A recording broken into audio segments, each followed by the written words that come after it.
अस्सलाम वालेकुम। उम्मीद है आप सब खैर आफ़ियत होंगे। Welcome to MCQ series. आज हम इस लेक्चर में वर्ल्ड करंट अफेयर्स स्टडी करेंगे। आज का हमारा पहला क्वेश्चन है, किसको इंडिया के वॉरेन बफे के तौर पे जाना जाता था, जो कि हाल में अगस्त 2022 को वफात पा गए हैं। उनका नाम है Rakesh Jhunjhunwala. Warren Buffett actually American businessman and investor हैं।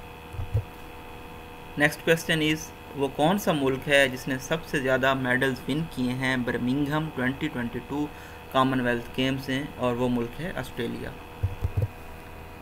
What is the official motto of the Birmingham 2022 Commonwealth Games? Official motto था, sport is just the beginning. Who is the current US ambassador to Pakistan?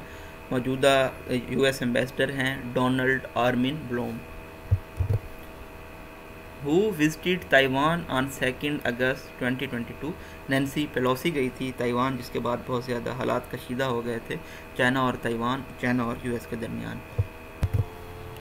World food safety day कब observe किया जाता है? 7 June को। When China launches third crewed mission to its new space station? तो अपना crew mission उन्होंने जून 5, 2022 को launch किया, जो कि तीसरा मिशन था। और अगर आपसे उसी स्पेसक्राफ्ट का चाइना के, जो कि जून 5, 2022 को लॉन्च किया गया, नाम पूछ लिया जाए तो वो होगा शेंजो 14, और लॉन्च करने वाला कंट्री आपको पहले ही मालूम है कि चाइना था।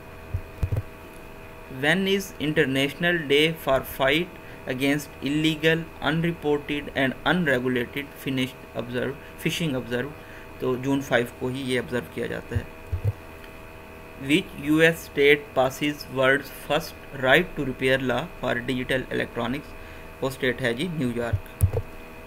आज का लास्ट क्वेश्चन है, when Saudi Arabia receives first foreign Hajj pilgrimage since COVID began? June 4, 2022 को। अपनी दुआओं में याद रखिएगा। Thank you so much. अल्लाह हाफिज़।